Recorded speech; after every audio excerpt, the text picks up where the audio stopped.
Bonjour à tous, alors je suis très heureux de vous retrouver donc pour cette dernière vidéo sur le salut, une grâce. Alors aujourd'hui, ben voilà, comme j'avais dit, je vais répondre à différentes questions qui reviennent régulièrement concernant le salut. Alors, je parle du salut par les œuvres, je parle aussi du salut dans la famille, je parle aussi de la doctrine de la prédestination. Alors certains disent aussi que l'on est sauvé pour toujours, est-ce que c'est vrai? Est-ce qu'on ne peut pas perdre son salut finalement? Je traite aussi du sujet de ceux qui n'ont jamais entendu parler de Jésus, des peuples lointains qui n'ont jamais eu aucun accès, qui n'ont aucun accès à la civilisation. Est-ce qu'ils sont perdus d'office? Je parle aussi du salut des bébés, des petits-enfants, même des enfants, sans oublier les personnes qui sont atteintes de maladies psychiatriques ou de troubles de la mémoire. Et enfin, je termine sur un point que plus de la moitié de la population mondiale pratique, c'est-à-dire la procrastination. Et on verra, procrastination, qu'est-ce que c'est et ses dangers. Alors, je terminerai aussi cette vidéo avec un appel à la repentance, suivi d'une prière et de quelques conseils. Voilà. Donc, soyez bénis au cours de cette vidéo. Alors, lorsque je discute, donc souvent avec les gens, on me dit, vous savez, moi je suis sauvé parce que je fais le bien autour de moi. Et donc, vous l'avez deviné, je parle du salut par les œuvres. Qu'est-ce qu'il en est? Alors donc, pour beaucoup, il y a cette distinction finalement entre le bien et le mal. Bénir une personne, c'est bien. Maudire une personne, c'est mal. Donner de l'argent à une personne, c'est bien. Voler une personne, c'est mal. Alors, il faut se rendre compte finalement que de nombreuses religions sont construites autour de ces principes. Bref, on gagne notre salut en faisant de bonnes choses. Et on a tous en tête cette image de, d'un petit diable qui, d'un petit ange plutôt, un petit ange qui est à droite généralement de la personne et qui lui conseille de faire le bien. Et puis on a aussi le petit diable qui vient ici sur à la gauche généralement et qui lui par contre lui conseille de faire le contraire, de faire ce qui est mal. Alors, j'ai déjà mentionné la doctrine du purgatoire chez les catholiques, où on voit par exemple que c'est par des souffrances que l'on gagne le salut. Mais je pourrais tout aussi bien mentionner des religions comme le bouddhisme ou l'hindouisme qui prêchent la réincarnation. Et c'est une doctrine selon laquelle l'âme qui n'a pas suffisamment accompli de bonnes œuvres sur cette terre se réincarne en un autre être humain ou alors dans un animal. Donc, doctrine, finalement, qui veut que l'on se sauve finalement par ses propres forces. Et pareil pour les musulmans. Alors là, peut-être que vous posez la question, mais pourquoi ils commencent par une sourate? Sourate, c'est pas dans la Bible, non, je vous rassure, c'est pas dans la Bible. Ils commencent une étude biblique par une sourate, bah oui. Et pareil pour les musulmans. Alors donc, lisons la sourate 7, et la pesée ce jour-là sera équitable. Donc celui dont les bonnes actions pèseront lourd, voilà ceux qui réussiront. Quant à celui dont les bonnes actions pèseront léger, voilà ceux qui auront causé la perte de leurs âmes, parce qu'ils étaient injustes envers nos enseignements. Donc voilà, ici on voit bien, voilà, des bonnes actions, des mauvaises actions, donc encore un salut par les œuvres. Cependant, nous avons lu de nombreux versets nous disant que nous ne sommes pas sauvés par les œuvres, mais pour des œuvres. D'accord? Nous sommes au contraire sauvés par grâce. Alors donc, sauvés par grâce, Éphésiens 2,8, en effet, c'est par la grâce que vous êtes sauvés, par le moyen de la foi, et cela ne vient pas de vous, c'est le don de Dieu. Ce n'est pas par les œuvres, afin que personne ne puisse se vanter. En réalité, c'est lui qui nous a fait. Nous avons été créés en Jésus-Christ pour les bonnes œuvres que Dieu a préparées d'avance afin que nous les pratiquions. Ah, c'est très clair. Nous sommes sauvés par grâce afin de pratiquer de bonnes œuvres. Mais aucunement ces œuvres nous assurent le salut. Alors, pas mal de chrétiens se disent que puisque nous sommes sauvés par grâce, nous n'avons rien à faire, far niente. Cependant, il ne faut pas lire que le verset 8, il faut lire la suite. Et là, nous voyons que le chrétien est invité à se bouger. Donc, pas de faire niente. Lisez le verset 10. Nous avons été créés en Jésus-Christ pour des bonnes œuvres, des œuvres bonnes que Dieu a préparées d'avance, afin que nous les pratiquions. Eh oui, nous avons des bonnes œuvres, finalement des œuvres bonnes à pratiquer. Quelle nouvelle! Pas encore convaincu? Allez, Jacques 2. Il en va de même pour la foi. Si elle ne produit pas d'œuvre, elle est morte en elle-même. Mais quelqu'un dira, toi tu as la foi et moi j'ai les œuvres. Montre-moi ta foi sans les œuvres et moi c'est par mes œuvres que je te montrerai ma foi. Tu crois qu'il y a un seul Dieu? Tu fais bien, les démons aussi le croient et ils tremblent. Veux-tu reconnaître, homme sans intelligence, que la foi sans les œuvres est morte? Notre ancêtre Abraham n'a-t-il pas été considéré comme juste sur la base de ses actes lorsqu'il a offert son fils Isaac sur l'autel? Tu vois bien que sa foi agissait avec ses œuvres, et que par les œuvres, sa foi a été menée à la perfection. Wow, c'est très clair. Poursuivons. Ainsi s'est accompli ce que dit l'Écriture. Abraham eut confiance en Dieu, et cela lui fut imputé comme justice. Il a été appelé ami de Dieu. Vous voyez donc que l'homme a été déclaré juste sur la base de ses actes, et pas seulement de la foi. Rahab la prostituée n'a-t-elle pas, de la même manière, été considérée comme juste sur la base de ses actes, parce qu'elle a accueilli les messagers et elle les a fait partir par un autre chemin? En effet, de même que le corps sans esprit est mort, de même, la foi sans les œuvres est morte. Eh oui, le chrétien est appelé à travailler pour Dieu, soutenir les veuves et les orphelins, s'engager dans des œuvres humanitaires, partager sa foi, etc. Le chrétien est appelé à travailler pour Dieu, à faire des œuvres pour Dieu, mais ce n'est pas cela qui lui assure le salut. Alors, est-ce que ma famille est sauvée puisque j'ai donné ma vie à Christ? Alors, j'ai entendu beaucoup d'erreurs sur ce sujet. Certaines personnes prenant le passage de la conversion du gardien de la prison comme une généralité. Alors revenons sur ce texte. Acte 16, versets 30 à 34. Il les a fait sortir et dit, « Seigneur, que faut-il que je fasse pour être sauvé ?» Paul et Silas ont répondu, « Crois au Seigneur Jésus-Christ et tu seras sauvé, toi et ta famille. » Et ils lui ont annoncé la parole du Seigneur ainsi qu'à tous ceux qui étaient dans la maison. À cette heure-là de la nuit, le gardien les a emmenés pour laver leurs plaies. Il a immédiatement été baptisé, lui et tous les siens. Après les avoir conduits chez lui, il leur a servi à manger. Il se réjouissait avec toute sa famille d'avoir cru en Dieu. Alors j'étais en train de penser aussi au passage de la conversion de Lydie, qu'on avait lu dans la dernière vidéo, et où justement on voit que Lydie se convertit, et se convertit à Christ bien entendu, et que dans la foulée elle se fait baptiser, et que les membres de sa famille aussi sont baptisés, donc ça veut dire que eux aussi se sont mis à croire. Donc, alors, certaines personnes finalement proclament une généralité ce verset, crois au Seigneur Jésus et tu seras sauvé, toi et ta famille. Cependant, à qui ce verset est adressé? Alors, il s'adresse bien entendu au gardien de la prison.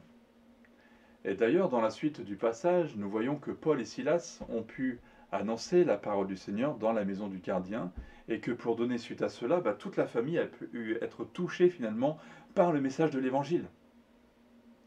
Et la conclusion de ce passage nous dit que le gardien se réjouissait avec toute sa famille d'avoir cru en Dieu. Alors, bien entendu, il se peut que dans certaines conditions, par la grâce de Dieu, toute la famille soit touchée, comme dans le cas de la maison de Lydie, ou ici le gardien de la prison. Mais ce n'est pas toujours le cas. Alors, attention aux paroles prophétiques. Il se peut qu'un tel message soit délivré. Si la prophétie est vraie, cela va se réaliser. Mais si cela ne se réalise pas, c'est que la prophétie était fausse. Dieu nous encourage à prier tous les jours pour les membres de nos familles qui n'appartiennent pas à Christ. Alors je reviens aux paroles prophétiques. Si la prophétie ne se réalise pas, n'allez pas accabler la personne finalement, vous qui avez annoncé la prophétie en lui indiquant son manque de foi.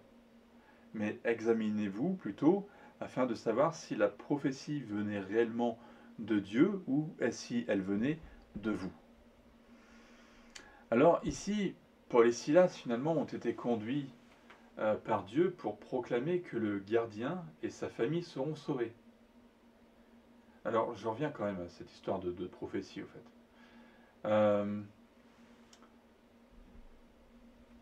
Il se peut aussi que quelquefois la parole prophétique soit une réelle parole prophétique, mais que cela ne se fasse pas automatiquement. Il y a un laps de temps. Donc vous avez votre part à faire. Fort de cette parole prophétique, vous dites « Ok Seigneur, je prends parce que je sais que là c'est toi qui m'as parlé ». Parce que n'oubliez pas que quand on reçoit une prophétie, on sait très bien, la personne sait très bien que c'est pour elle. Donc Seigneur, merci parce que je sais que là tu m'as parlé. D'accord, ma famille sera sauvée. Donc je persévère dans la prière, mais j'attends. J'attends la promesse. Et attendez jusqu'au bout. Attendez jusqu'au bout. Dieu ne fait pas les choses en une semaine ou deux. Quelquefois, ça prend des années. Et il y a beaucoup de témoignages comme ça, où pendant des années, les gens ont attendu, des dizaines d'années, des douzaines d'années, 12 ans, il y a quelqu'un qui a attendu 12 ans pour que sa famille se convertisse. Et oui. Donc, persévérez dans la prière, persévérez aussi. Donc, quelquefois, vous avez des fausses prophéties, mais quelquefois, vous avez des vraies prophéties aussi. Mais il faut être sage et attendre que cette prophétie s'accomplisse réellement. Alors, je reviens ici, hein, au fait que justement, Paul et Silas, là, ici, ils ont proclamé « Crois au Seigneur Jésus-Christ et tu seras sauvé, toi et ta famille ». Et bien là, il s'agissait d'une vraie parole prophétique, bien entendu, mais une parole prophétique qui s'est réalisée quelques instants plus tard. Alors, nous devons nous rendre compte que ce n'est pas là une généralité.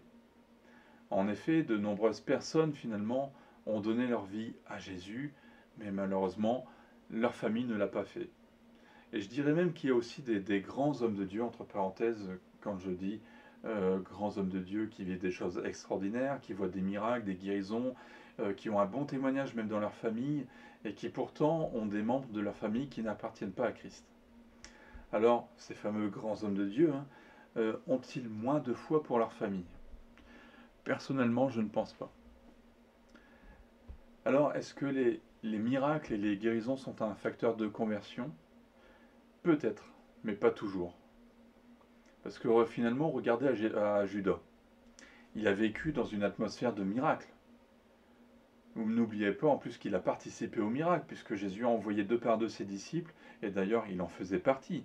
Il a guéri des malades. Il a même chassé les démons. Et pourtant, aujourd'hui, il est perdu. Alors oui, lorsqu'une personne a donné sa vie à Christ dans une famille, la famille peut être touchée par la grâce de Dieu. Grâce à la personne qui a donné sa vie à Christ, cette famille aussi peut bénéficier de bénédictions divines, d'une certaine protection. Voilà. Donc il peut y avoir une protection de la famille grâce à la personne qui a donné sa vie à Christ. Mais malheureusement, ce n'est pas tout le temps que toute la famille se donne à Christ. Alors, cependant, hein, je rappelle que le salut est individuel. Voilà. Donc ça c'est super important. Le salut est individuel. N'oubliez pas que tout le parcours finalement de la conversion, celui qui s'approche de Christ doit confesser ses péchés. 1 Jean 1,9, si nous reconnaissons nos péchés, il est fidèle et juste pour nous les pardonner et pour nous purifier de tout péché, de tout mal, pardon. Romains 10, verset 9, si tu reconnais publiquement de ta bouche que Jésus est le Seigneur et si tu crois dans ton cœur que Dieu l'a ressuscité, tu seras sauvé. Alors donc, le mari ou la femme peut avoir donné sa vie à Christ et donc peut être sauvé, mais pas l'autre membre du couple finalement. Et donc cet autre membre du couple est perdu. Mais Dieu connaît toutes choses, il sait lui qui sera sauvé, qui ne le sera pas. Cependant, ne baissons pas les bras, nous pouvons saisir par la foi que Dieu peut sauver toute notre famille, mais ne pas saisir cette phrase comme une promesse certaine qui vient de Dieu finalement. Alors, il est clair que nous voulons que tous les membres de nos familles soient avec nous dans le ciel. Alors pour cela, ne baissons pas les bras, continuons de prier pour eux, soyons toujours de bons exemples, des personnes ressemblant à leur maître, c'est-à-dire Christ. Notre maître nous a invités à être ses témoins partout où nous nous trouvons, que ce soit sur notre lieu de travail, mais là aussi où nous habitons, ou dans n'importe quelle circonstance. Alors, qu'en est-il maintenant de la prédestination? Alors, est-ce qu'il y en a qui sont prédestinés à être au ciel, et d'autres sont-ils prédestinés à se retrouver en enfer? Alors, comme je disais juste avant, Dieu sait qui sera sauvé et qui sera perdu. N'oublions pas qu'il est omniscient. Matthieu 22, en effet, beaucoup sont appelés, mais peu sont choisis. Jean 6, 64, 66. Mais il y en a parmi vous quelques-uns qui ne croient pas. En effet, Jésus savait dès le début qui étaient ceux qui ne croyaient pas, et qui était celui qui le trahirait. Il ajouta, voilà pourquoi je vous dis que personne ne peut venir à moi, à moins que cela ne lui soit donné par mon Père. Dès ce moment, beaucoup de ses disciples se retirèrent et arrêtèrent de marcher avec lui. Acte 13. Les Juifs se réjouissaient en entendant cela, ils célébraient la parole du Seigneur, et tous ceux qui étaient destinés à la vie éternelle crurent. Alors ce verset est employé à tort pour fonder cette doctrine de la prédestination. Dieu, de son côté, sait qui va lui appartenir, et malheureusement, il sait aussi qui va se détourner de lui. Mais cela reste le choix de chacun.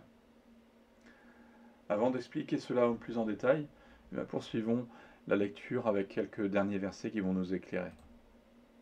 Romains 8, en effet, ceux qu'il a connus d'avance, il les a aussi prédestinés à devenir conformes à l'image de son Fils, afin que celui-ci soit le premier-né et d'un grand nombre de frères. Ceux qu'il a prédestinés, il les a aussi appelés. Ceux qu'il a appelés, il les a aussi déclarés justes. Et ceux qu'il a déclarés justes, il leur a aussi accordé la gloire. Éphésiens 1. En lui, Dieu nous a choisis avant la fondation du monde pour que nous soyons saints et sans défaut devant lui. Dans son amour, il nous a prédestinés à être ses enfants adoptifs par Jésus-Christ. C'est ce qu'il a voulu dans sa bienveillance, pour que nous célébrions la gloire de sa grâce dont il nous a comblés dans le bien-aimé. Donc, Dieu sait par avance qui va le suivre, qui ne va pas le suivre. Mais nous ne le savons pas. Alors, quelle est la volonté de Dieu? 1 Timothée 2. Voilà ce qui est bon et agréable devant Dieu notre Sauveur, lui qui désire que tous les hommes soient sauvés et parviennent à la connaissance de la vérité. Lisons aussi 2 Pierre. Le Seigneur ne tarde pas dans l'accomplissement de la promesse, comme certains le pensent, au contraire, il fait preuve de patience envers nous, voulant qu'aucun ne périsse, mais que tous parviennent à la repentance. Et donc finalement, notre mission, Matthieu 28, Jésus s'approcha et leur dit, « Tout pouvoir m'a été donné dans le ciel et sur la terre.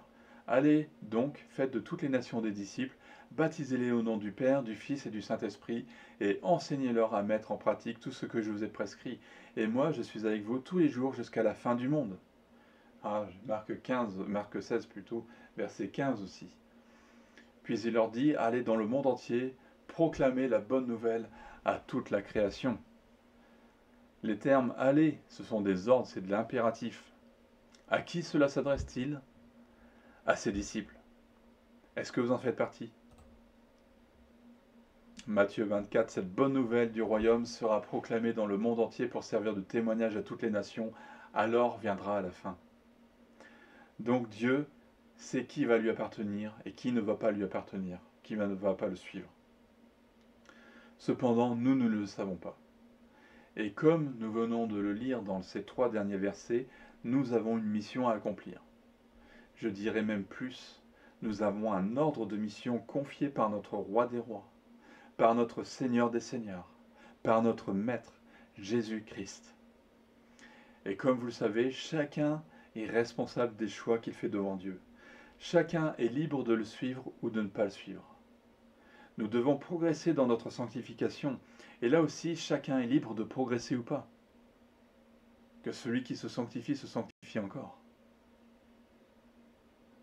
Donc persévérons dans la volonté de Dieu à vouloir sauver ceux qui n'ont jamais entendu parler de l'Évangile.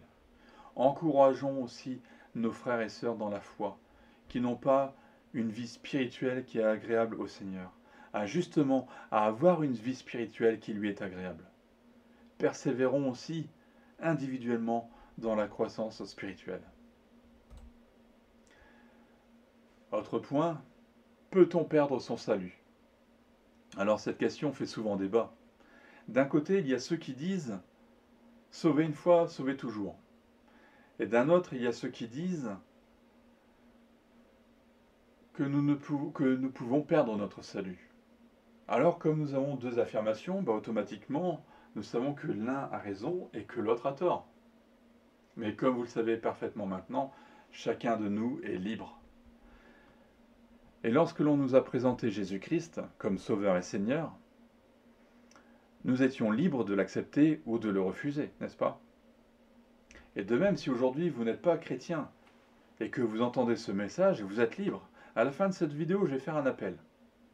Je vais faire un appel envers ceux qui veulent s'approcher de Jésus. Un appel vers ceux qui veulent l'accepter comme Sauveur et Seigneur. Mais là encore, vous êtes libre. Libre de faire cette prière ou de ne pas le faire. Et aujourd'hui, nous sommes libres. Nous sommes libres de marcher avec lui tous les jours ou de ne pas le faire. Tout comme nous sommes libres de lire la parole de Dieu tous les jours ou de ne pas le faire. Tout comme nous sommes libres d'aller le dimanche à l'église ou de ne pas le faire. Nous sommes libres de respecter les commandements de Dieu ou de ne pas les respecter. Nous sommes libres de pécher ou libres de ne pas pécher. Nous sommes libres d'évangéliser ou libres de ne pas évangéliser. Nous sommes libres de servir Dieu finalement ou de ne pas le servir. Lisons 2 Pierre. En effet, si après avoir échappé aux souillures du monde par la connaissance de notre Seigneur et Sauveur Jésus-Christ, ils se laissent reprendre et dominer par elle, leur dernière condition est pire que la première. Il aurait mieux valu pour eux ne pas connaître la voie de la justice plutôt que de la connaître et de se détourner ensuite du saint commandement qui leur avait été donné. Il leur est arrivé à ceux qui disent avec raison il leur est arrivé ce que disent avec raison les proverbes. Le chien est retourné à ce qu'il avait vomi, et la truie, à peine lavée, s'est vautrée dans le bourbier. Alors j'étais en train de penser à ce verset, en train de le détailler dans ma tête, mais je me suis dit, mais c'est vrai que ceux qui finalement, aujourd'hui, ils sont à Christ. Aujourd'hui, ils sont à Christ, le diable les déteste. Et à un moment, ils se détournent de Christ, ils abandonnent la foi, ils repartent en arrière. Et finalement, avant, ils avaient pour père Dieu, finalement. Mais en se détournant finalement de la foi, ils reprennent Satan pour père. Mais lorsque justement ces gens-là mourront, loin de Dieu, ils vont se retrouver justement avec les démons qui détestent les chrétiens. Qui détestent les chrétiens, et leur condition finalement en enfer sera pire. Pire que quelqu'un qui n'a jamais entendu parler de l'évangile. Pire que quelqu'un plutôt qu'une personne qui a entendu peut-être l'évangile mais qui l'a refusé. La condition du chrétien sera pire que le païen finalement, qui se retrouvera en enfer. C'est pour ça que là, il est dit que leur dernière condition est pire que la première. Il aurait mieux valu pour eux ne pas connaître la voie de la justice, la voie de Christ finalement. Parce qu'ils souffriront moins en enfer. Les autres, ils souffriront beaucoup plus en enfer que les autres. Ceux qui n'ont pas entendu l'évangile, ceux qui n'ont, c'est compliqué ce que je dis, mais ceux qui ont refusé l'évangile souffriront moins que les chrétiens qui se sont détournés de la foi et qui finalement n'ont pas eu un niveau de sainteté suffisant pour arriver au ciel et du coup ils se retrouvent loin de Dieu, en enfer, dans des souffrances encore plus terribles que les autres. Les démons vont se venger sur eux. Alors, poursuivons, hein. Hébreux 4, 6, en effet, ceux qui ont été une fois éclairés, qui ont goûté aux dons célestes, qui ont eu part au Saint-Esprit, qui ont goûté à la bonne parole de Dieu et aux puissances du monde à venir, et qui pourtant sont tombés, il est impossible de les amener une nouvelle fois à changer d'attitude, puisqu'ils crucifient de nouveau pour eux-mêmes le Fils de Dieu et le déshonorent. Poursuivons avec Hébreux 10. En effet, si nous péchons volontairement après avoir reçu la connaissance de la vérité, il ne reste plus de sacrifice pour les péchés, mais une terrible attente du jugement et l'ardeur du feu qui dévorera les adversaires de Dieu. Celui qui a violé la loi de Moïse est mis à mort sans pitié, sur la déclaration de 2 ou 3 témoins. Quelle peine bien plus sévère méritera donc, à votre avis, celui qui aura foulé aux pieds le Fils de Dieu, qui aura jugé sans valeur le sang de l'alliance grâce auquel il a été déclaré saint et aura insulté l'esprit de la grâce. Nous connaissons en effet celui qui a dit « C'est à moi qu'appartient la vengeance, c'est moi qui donnerai à chacun ce qu'il mérite. » Il a ajouté « Le Seigneur jugera son peuple. » Oui, c'est une chose terrible que de tomber entre les mains du Dieu vivant. Ça confirme ce que je disais juste avant. Alors ici, donc, nous avons affaire à une personne qui était chrétienne, qui s'est totalement réengagée. Je pensais, tiens, d'ailleurs, Judas. Judas était chrétien, maintenant il est en enfer, comme la Bible le dit, on le verra après. Donc il est en enfer, mais cette personne-là souffre encore plus que quelqu'un finalement qui commettait le mal et qui n'a jamais voulu entendre parler de l'Évangile. Donc ici, voilà, donc un petit peu une sorte de Judas qu'on a ici, c'était un chrétien et qui s'est totalement réengagé finalement dans la voie du péché, qui a tourné le dos à Christ et qui est totalement sorti finalement, euh, qui est sorti de la grâce. Et comme nous l'avons vu lors de la justification, bien, Dieu ôte tous nos péchés commis avant la conversion. La sanctification permet de retirer cette nature pécheresse, hein, que nous avons hérité, nous l'avons déjà vu, et nous avons vu que nous avons une part à faire dans la sanctification. Et un chrétien qui ne travaille pas à son salut, qui ouvre finalement des portes à son ancien maître Satan, risque de se réengager totalement finalement dans le péché. Et c'est justement la situation que nous venons de lire ici dans Hébreux 10. Cependant, une personne qui tombe occasionnellement dans le péché peut toujours confesser son péché et acquérir le pardon de Jésus. Voilà. Là, c'est vraiment, c'est occasionnel, il tombe, c'est une chute, c'est vraiment accidentel. Donc, là, le verset ici, si nous reconnaissons nos péchés, il est fidèle et juste pour nous les pardonner et pour nous purifier de tout mal. Alors un chrétien se doit de marcher dans la lumière et de ne plus marcher dans les ténèbres. Celui qui marche dans les ténèbres quitte volontairement finalement le chemin de la lumière. Et là, 1 Jean 1,7.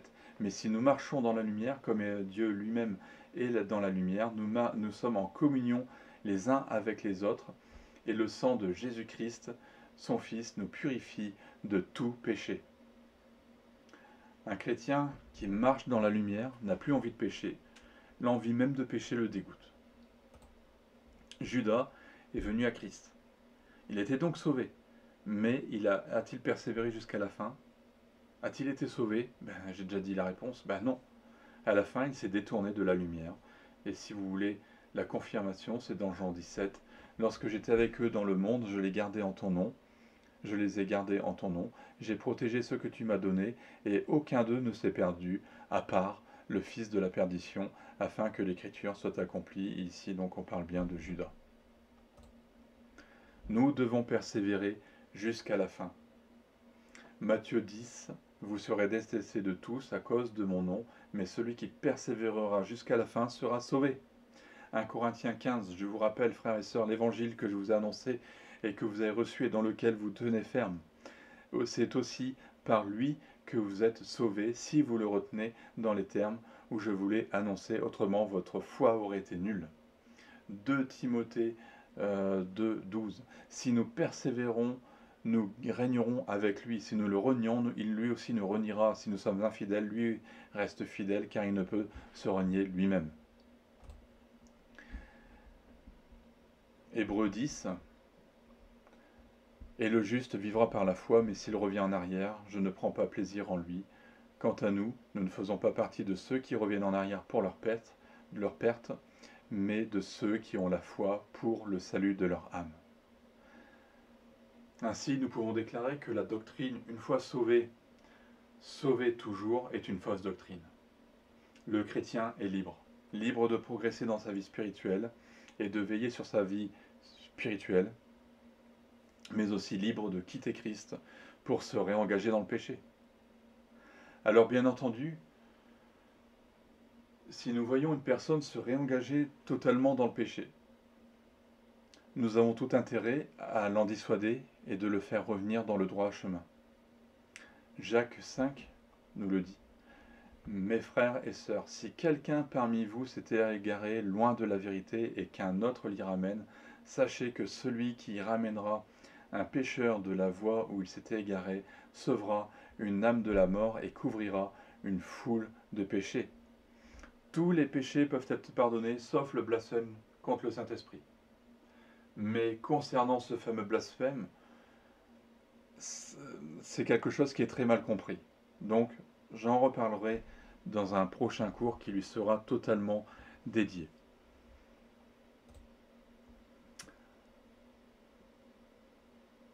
Alors, autre question, comment une personne qui n'a jamais entendu parler de Jésus peut-elle être sauvée puisqu'il n'y a de salut en aucun autre nom que celui de Jésus-Christ? Alors oui, il n'y a de salut en aucun autre nom que le nom de Jésus. Et c'est pour cela que Jésus nous demande de parcourir le monde et d'annoncer la bonne nouvelle de l'Évangile, d'annoncer le salut en Jésus-Christ. Alors aujourd'hui, nous constatons que très peu de chrétiens témoignent de leur foi. Et je me suis rendu compte que dans les pays où il est difficile, enfin il est facile plutôt, j'ai commencé par ceux où il est facile, mais dans les pays où c'est facile d'annoncer l'Évangile, sans crainte d'une persécution particulière, sans crainte de... Vraiment, il n'y a rien de particulier, il n'y a pas de danger particulier, ben, très peu de chrétiens le font.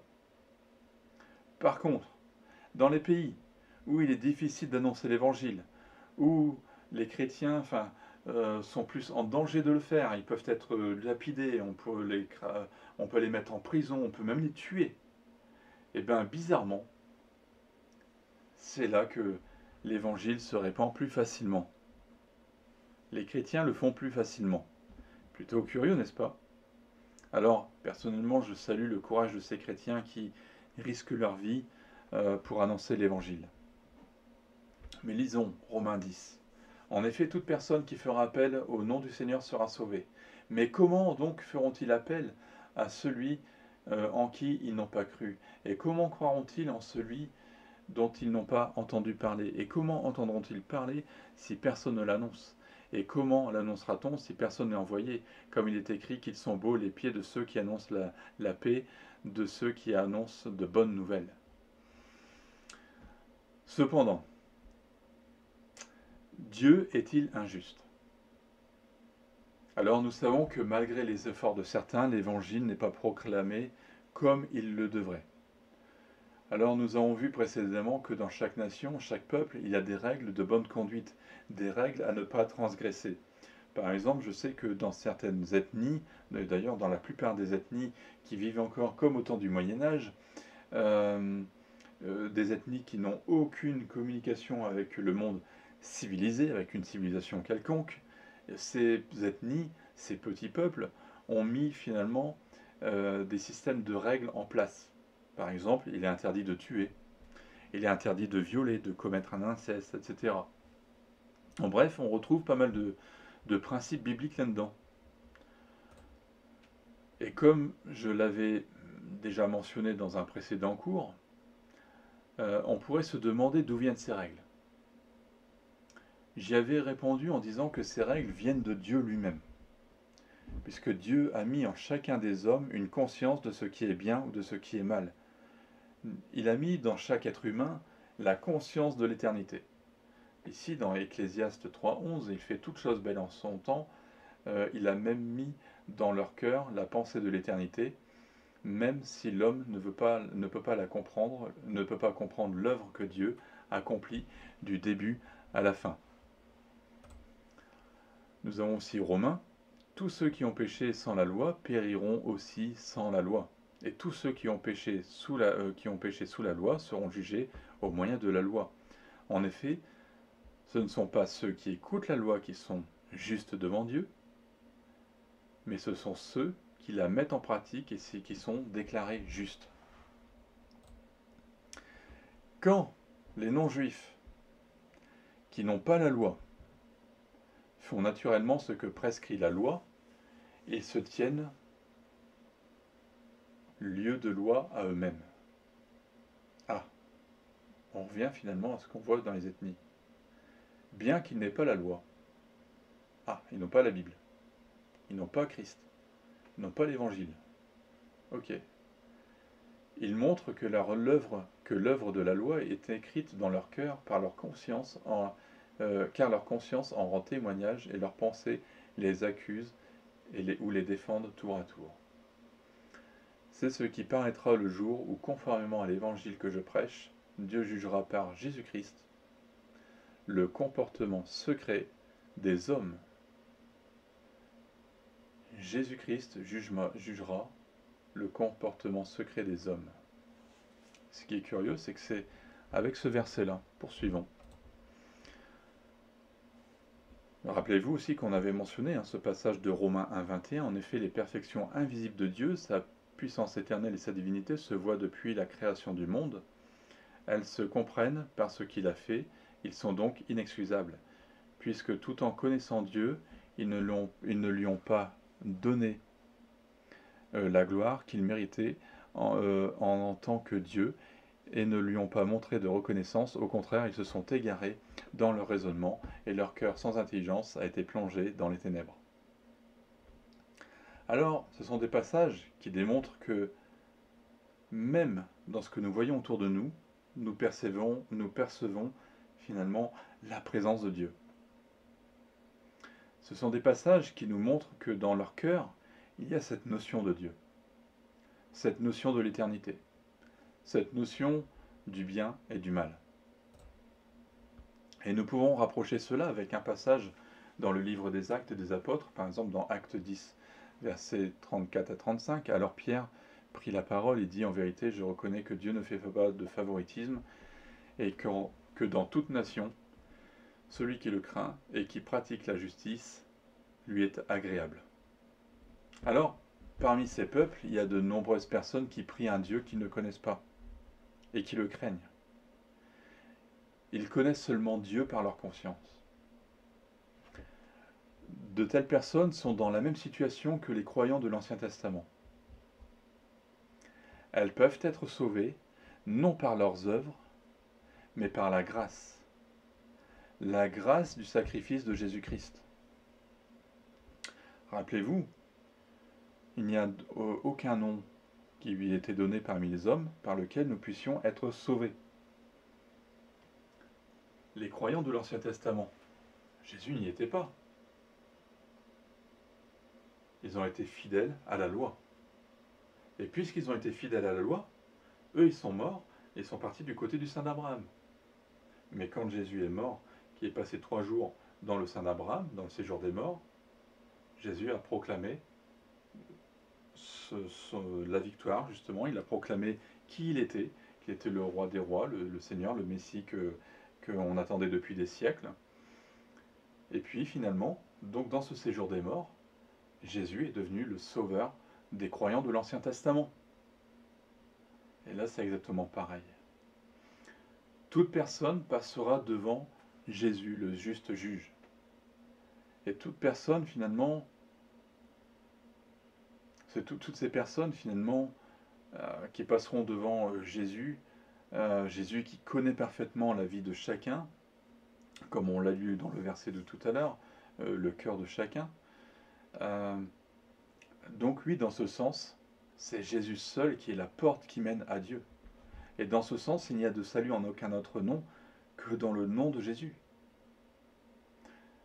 Romains 4, par contre, si quelqu'un ne fait rien, mais croit en celui qui déclare juste l'impie, sa foi lui est comptée comme justice. Dieu est juste.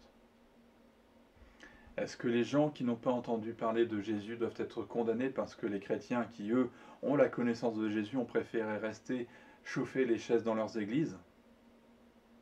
Ces chrétiens qui ont préféré s'engraisser de prédications qui les rendent totalement obèses et incapables de se déplacer pour faire la volonté de Dieu? Beaucoup de religieux ont du souci à se faire, puisque je le rappelle, elles ne font pas la volonté de leur Père qui est dans les cieux. Et j'entends déjà ces mêmes religieux râler en disant que ce n'est pas normal de dire que les gens qui n'ont jamais entendu parler de Jésus soient sauvés par un autre moyen. Et heureusement que Dieu est juste. Heureusement que Dieu se révèle dans certains pays de façon miraculeuse afin de provoquer un réveil. Heureusement que certains musulmans ont des visions de Jésus, ce qui les amène finalement à venir à lui. Mais cela n'enlève en rien notre responsabilité d'annoncer l'évangile à toute la création. Je précise aussi que dans les pays dits développés, les gens ont accès à l'évangile facilement. Ils peuvent très facilement se procurer une Bible dans les magasins. Donc ceux-là ont facilement accès à l'évangile et malheureusement pour eux, ils sont aussi inexcusables. Et oui. En France, par exemple, beaucoup de gens ne veulent même pas entendre parler de Jésus. Ils ont tout pour pouvoir entendre parler de Jésus. Ils ont plein d'églises pour entendre parler de Jésus. Mais ils se bouchent les oreilles. Ils se ferment les yeux pour ne rien comprendre, pour ne rien entendre. Ils ont des Bibles. Ils ne veulent pas. Eux, ils ont du souci à se faire. Eux, ils ont un jugement devant eux. Revenons sur le fait que Dieu est juste. 2 Timothée 4,8. Désormais la couronne de justice m'est réservée, le Seigneur, le juste juge, me la remettra ce jour, non seulement à moi, mais à tous ceux qui auront attendu avec amour sa venue. Nous avons Apocalypse. Et j'entendis de l'autel une voix qui disait, oui Seigneur Tout-Puissant, tes jugements sont vrais, justes et vrais. Luc 12. En revanche, celui qui ne l'a pas connu et qui a fait des choses dignes de punition sera battu de peu de coups. On demandera beaucoup à qui l'on a beaucoup donné, et l'on exigera davantage de celui à qui l'on a beaucoup confié. Non, Dieu n'est pas injuste, cependant, nous le sommes. Nous préférons garder le merveilleux message de l'Évangile, le merveilleux salut que nous pouvons avoir en Jésus-Christ pour nous, comme si c'était notre propre petit cadeau. Mais comme Jésus nous a beaucoup confié, il nous demandera beaucoup en retour. Mais à ceux qui ont reçu peu, on leur demandera peu. Alors je pense que si un jour quelqu'un trouve des remèdes à certaines maladies qui aujourd'hui déciment des millions de personnes, et que ce chercheur finalement garde ce remède pour lui-même, et qu'un jour cela se sache, eh bien je pense que vous seriez révoltés, n'est-ce pas? Eh bien c'est exactement pareil pour le salut en Jésus-Christ. Retenir la vérité captive vous rend tout aussi coupable. Alors parlons maintenant du salut des bébés et des petits-enfants.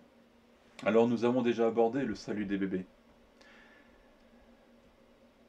Des petits-enfants aussi, dans le cours sur l'éternité. Alors, à cette époque-là, nous avions déjà mentionné ce qui se passe lorsque l'enfant est encore dans le ventre de sa maman. On avait vu le psaume 139 qui nous dit « C'est toi qui as formé mes reins, qui m'as tissé dans le ventre de ma mère. Je te loue de ce que je suis une créature si merveilleuse. Tes œuvres sont admirables et je le reconnais bien. Mon corps n'était pas caché devant toi lorsque j'étais fait dans le secret, tissé dans les profondeurs de la terre. Je n'étais encore qu'une masse informe, mais tes yeux me voyaient, et sur ton livre étaient inscrits tous les jours qui m'étaient destinés avant qu'un seul d'eux n'existe. » Waouh! Et nous avions dit que lorsque l'embryon ou le bébé qui est dans le ventre de la maman meurt, malheureusement, que ce soit de manière accidentelle, par suite d'une maladie, ou aussi encore liée à une quelconque interruption volontaire de grossesse, eh bien ce bébé est sauvé. L'embryon, le bébé ou le nouveau-né, ne sont pas conscients du monde qui les entoure, ils ne sont pas conscients de la notion de bien ou de mal. Ainsi, lorsque la mort survient, ils vont directement dans la présence de Dieu. Alors, peut-être une petite parenthèse pour revenir sur le sujet précédent, par rapport à cette fameuse notion de bien ou de mal. Bien sûr, ceux qui n'ont pas l'évangile, mais qui pratiquent le mal en étant conscients de ce qu'ils font finalement, qu'ils savent qu'ils pratiquent le mal, bien entendu, ceux-là ne sont pas sauvés, hein, bien sûr. Mais celui qui pratique le bien, voilà. Là, le juste juge jugera. Voilà. Donc, les enfants, donc les bébés, nouveau-nés, etc., ne sont pas conscients du bien ou du mal. Et donc, si la mort survient, ils vont directement dans la présence de Dieu. Et là, nous avons Romains 5, verset 13, hein, qui nous confirme, en effet, avant que la loi ne soit donnée, le péché était déjà mis dans le monde. Était déjà dans le monde. Or, le péché n'est pas pris en compte quand il n'y a pas de loi.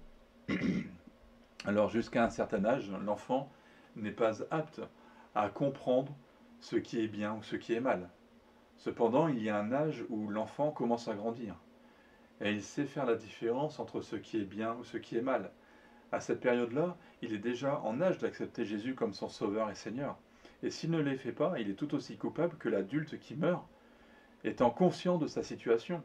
Alors je vais affirmer à cette époque que, vers l'âge de 12 ans, certains enfants étaient en âge de prêcher, de servir Dieu. Ces enfants ont une maturité exceptionnelle. Et plus rare encore, ce sont les enfants qui sont âgés de 7 ans, qui sont déjà matures. Il y en a encore. Il y en a. Cependant, aujourd'hui, il faut tout de même signaler que l'accès aux réseaux sociaux, qui se fait de plus en plus tôt dans la croissance de l'enfant, mène à une maturité plus précoce. Et cela peut même devenir un problème pour l'éternité de l'enfant. Aujourd'hui, une grande majorité d'enfants sont placés devant des écrans de télévision, d'ordinateurs, de tablettes, de smartphones, afin que les parents puissent être tranquilles. On le voit souvent, même dans les salles d'attente, tiens, on va jouer avec mon téléphone et laisse-moi tranquille. Ils assimilent ainsi de nombreuses informations. Parce que bien entendu, d'accord, il y a les jeux, il y a les dessins animés. Encore aujourd'hui, quand on regarde un petit peu la tête des dessins animés, on se dit, mais comment l'enfant va pas devenir zinzin? En plus de ça, il y a beaucoup de choses qui sont néfastes, qui sont distribuées dans les dessins animés, des choses qui sont vraiment mauvaises dans les dessins animés. Du coup, ils apprennent, ça rentre, hein, petit à petit, il y a des choses qui rentrent, hein, dans les dessins, par le biais des dessins animés dans l'état des enfants. On est en train de les formater. Et du coup, c'est vraiment inquiétant. Alors du coup, aujourd'hui, voilà, ils assimilent des informations qui les rendent beaucoup plus matures de plus en plus tôt. Alors aujourd'hui, hein, de très nombreux enfants ont accès à des réseaux sociaux, même s'ils n'ont pas l'âge légal pour être dessus. Je connais des enfants qui n'ont pas l'âge légal et qui sont sur des réseaux sociaux. C'est pas normal.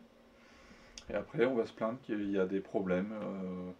Je ne veux pas rentrer dans les détails, mais oui, c'est pas normal. Les parents doivent mettre un verrouillage. Voilà, ils ne doivent pas accéder aux réseaux sociaux, ils ne doivent pas être sur les réseaux sociaux. Il y a une charte, c'est marqué dessus quand on s'engage sur un réseau social, de ne pas avoir en dessous de tel âge. Et bien sûr, on ment. Alors aujourd'hui, hein, de nombreux enfants peuvent surfer très facilement sur Internet sans aucun contrôle parental. Alors je sais que de nombreux enfants vont sur les sites pornographiques par exemple, et d'ailleurs il est très facile d'accéder sur ces sites. Euh, c'est trop facile, il suffit juste de cliquer sur un truc, je coche d'avoir 18 ans, et puis on rentre sur les sites. C'est trop facile, je pense qu'il faut vraiment qu'on durcisse ça. Pareillement pour les films aussi, je regardais récemment un petit peu quels étaient les films de 18+, etc. Il y a des films extrêmement violents qui existent. Les enfants regardent ces films-là, même s'ils ont 14 ans, ils regardent des films de 18 ans, quoi.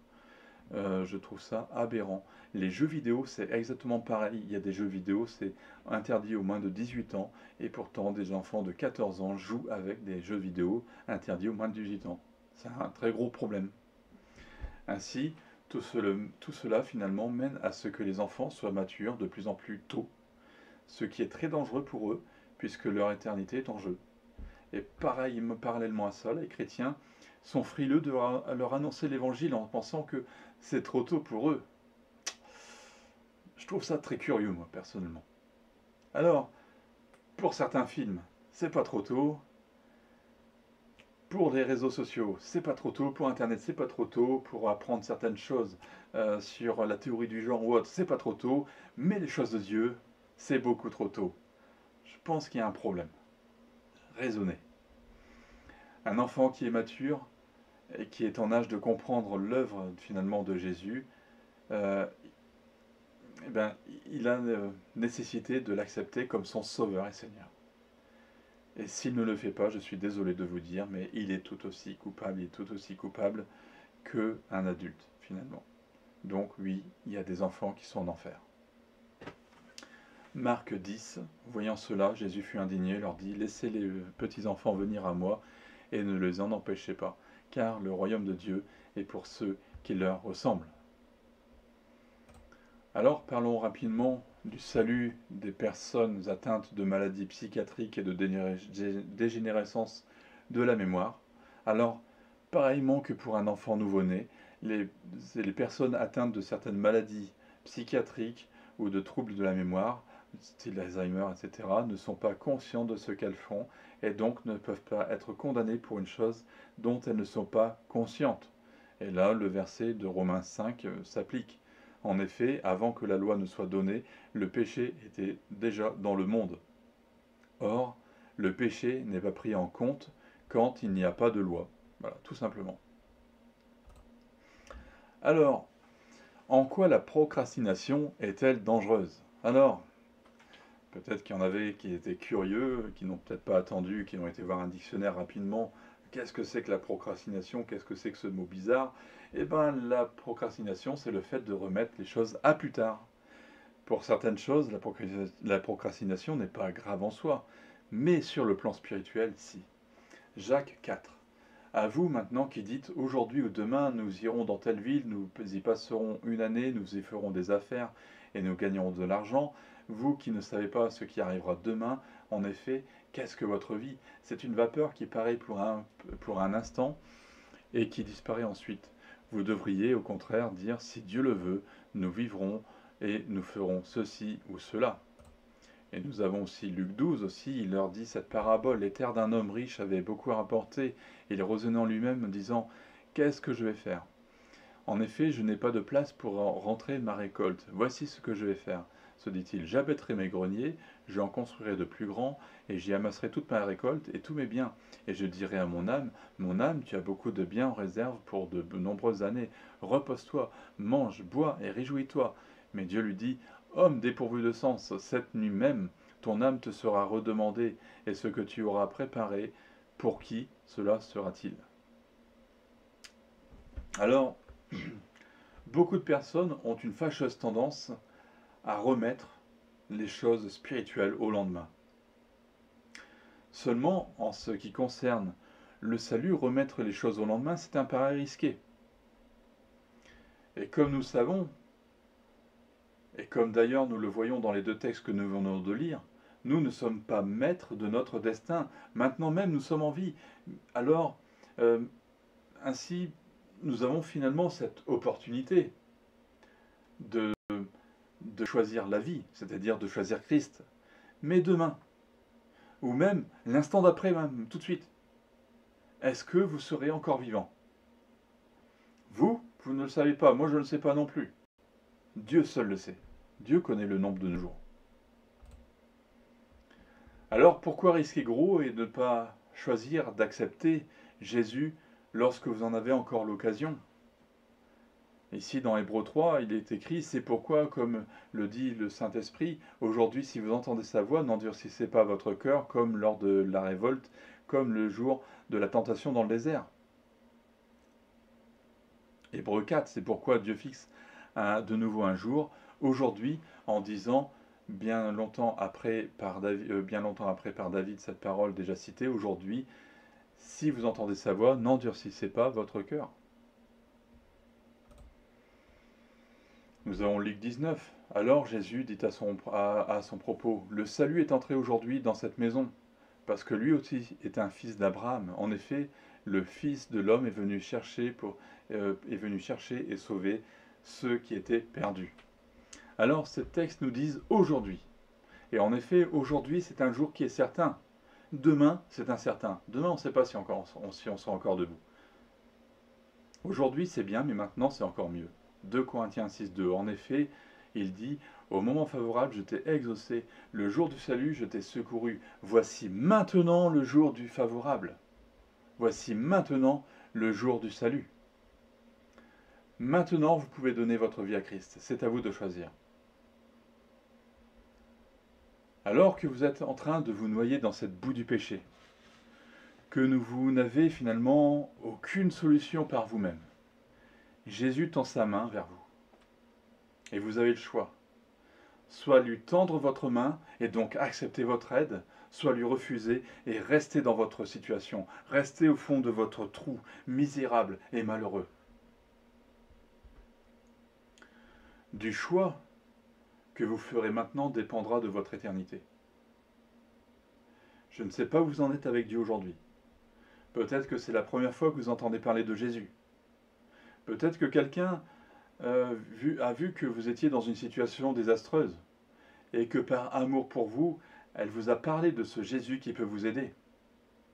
Peut-être même que vous aviez déjà entendu parler de Jésus, mais que vous êtes éloigné. Et peut-être qu'aujourd'hui, vous voulez revenir à lui. Vous voulez crier à lui.